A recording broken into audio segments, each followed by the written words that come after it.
क्या वाकई में कर्ण पितामह भीष्म और गुरु द्रोण से श्रेष्ठ योद्धा थे? वीडियो में आगे बढ़ने से पहले आप हमारे चैनल को सब्सक्राइब कर लें, बेल आइकन को भी दबाना ना भूलें। महाभारत के युद्ध में भाग लेने वाले 3 श्रेष्ठ योद्धा कर्ण, पितामह भीष्म और गुरु द्रोण एक ही गुरु भगवान परशुराम के शिष्य थे और तीनों हस्तिनापुर के सिंहासन से किसी न किसी रूप में वचनबद्ध थे। इन तीनों वीरों में बहुत सारी समानताएं थी और यह हैरान कर देने वाली बात कि तीनों छल से मृत्यु को प्राप्त हुए थे। तीनों धुरंधरों की एक और खास समानता यह थी कि तीनों अधर्म के पक्ष से भले ही युद्ध भूमि में थे, परंतु सदा धर्म नीतिगत युद्ध किया। और एक बात और खास थी कि दुर्योधन का साथ देते हुए भी सदा तीनों ने पांडवों की विजय की कामना किया, वरना अगर यह तीनों चाहते तो किसी न किसी पांडव का वध अवश्य कर देते। पितामह भीष्म भरत वंश के यशस्वी सम्राट बनते, परंतु अपने पिता के प्रेम के लिए एक मछुआरे के शर्त पर आजीवन ब्रह्मचर्य और हस्तिनापुर के सिंहासन का सदा रक्षक बने रहेंगे। जैसे कठोर प्रतिज्ञा कर सदा सिंहासन के प्रति निष्ठावान बने रहे। युद्ध का मैदान हो या ऐसे भी उनके इच्छा के बिना कोई बाण या महारथी उन्हें मार नहीं सकता था। ऋषि भरद्वाज के पुत्र द्रोण पांडव और कौरव दोनों के गुरु थे, लेकिन युद्ध में जब चयन की बात आई तब वे कौरव के पक्ष से खड़ा हो गए।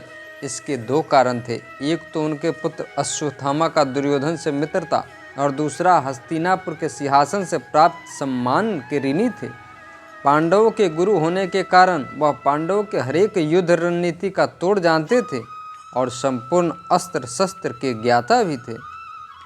माता कुंती के ज्येष्ठ पुत्र कर्ण, जिन्हें संसार का श्रेष्ठ धनुर्धरों में गिनती होती है, जन्म एक राजकुल में हुआ, परंतु इसे भाग्य दोष कहें या कर्म दोष, लालन पालन एक सूत के घर हुआ।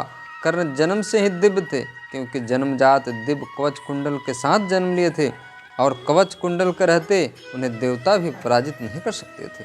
कर्ण सदा से नीतिगत धर्म और परोपकार के पक्षधर थे, परंतु हस्तिनापुर के पक्ष से होने का सबसे बड़ा कारण था वे दुर्योधन के ऋणी थे और जीवन के साथ और जीवन के बाद तक के लिए वचनबद्ध थे।